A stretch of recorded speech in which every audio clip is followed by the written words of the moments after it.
ఆదివాసీ దినోత్సవ వేడుకలు శుక్రవారం ఘనంగా ప్రారంభమయ్యాయి. కార్యక్రమానికి ముఖ్య అతిథిగా పాల్గొన్న ఎమ్మెల్యే బాలరాజు ఆదివాసీ జెండాను ఆవిష్కరించారు.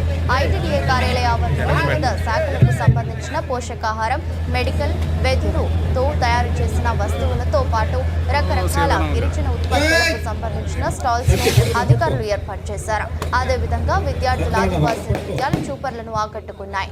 ఈ కార్యక్రమంలో collector Vetri Selvi, joint collector Dhatri Reddy, Gopalapuram MLA Maddipati Venkataraju, మాజీ డీసీసీ చైర్మన్ కరాటం రాంబాబు, ఆదివాసీ సంఘాల నాయకులు, వివిధ శాఖల అధికారులు పాల్గొన్నారు.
మరి ఈ రోజు ప్రపంచ ఆదివాసీ దినోత్సవం అందుకు గాను 40 భవనములు 64 రైతు భరోసా కేంద్రములకు గాను 42 భవనములు, అలాగే దాదాపు 93% గర్భిణీ స్త్రీలకు నమోదు 93% చేయడం జరిగింది. అలాగే పిల్లలకు 96% వ్యాధి నిరోధక టీకాలు అందించడం జరిగింది. 12 అంటే 82%, అది 2023-24 మంది రోగులకు రవాణా సేవలు అందించడం అయినవి. అలాగే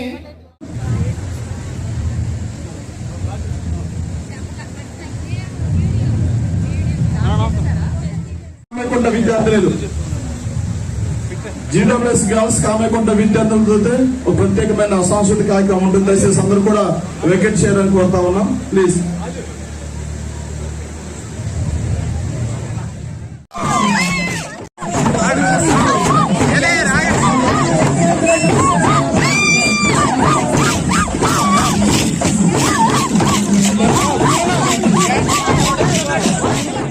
స్వాగతం తెలియజేస్తూ మరి ఆదివాసీ నృత్యంలో భాగంగా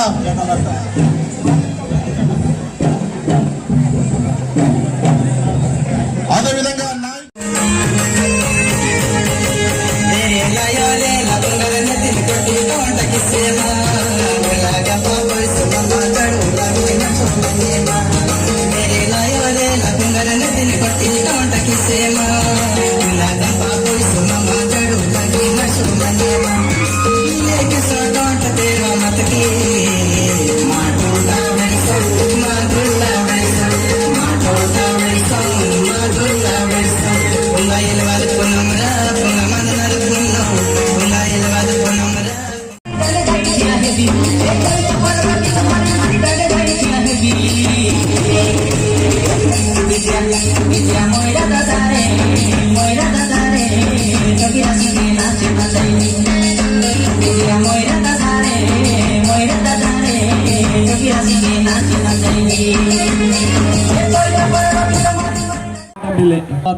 కలెక్టర్ గారికి, జేసీ గారికి, అలాగే టీడీపీ కన్వీనర్ బొరగా సీని గారికి, మన నియోజకవర్గతే ఆదివాసీ సంబంధించి గిరిజన ప్రాంతం, అలాగే నేడు నన్ను ఇక తిరిగి ఉందని ఎత్తుకు కేవలం మీ అందరి, అలాగే నేను ఇక షెడ్యూల్ ప్రాంతం కనుక నేడు నాన్న ఈ స్థానాత్ మంచి మీ ముందు ఇలా తిరగడానికి అవకాశం కల్పిస్తా చట్టం కాబట్టి తప్పకుండా మీ అందరి బేదోత్ అనుకుంటారు.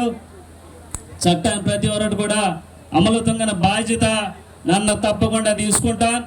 అలాగే నేను మీ ప్రతి వరకు కూడా మాటేసుకుందాను. గత స్వాతంత్రం వస్తాక నుంచి నేటి వరకు మన ఏజెన్సీ ప్రాంతం వెలమత్త దళకెమింది రోడ్డుకిల్లా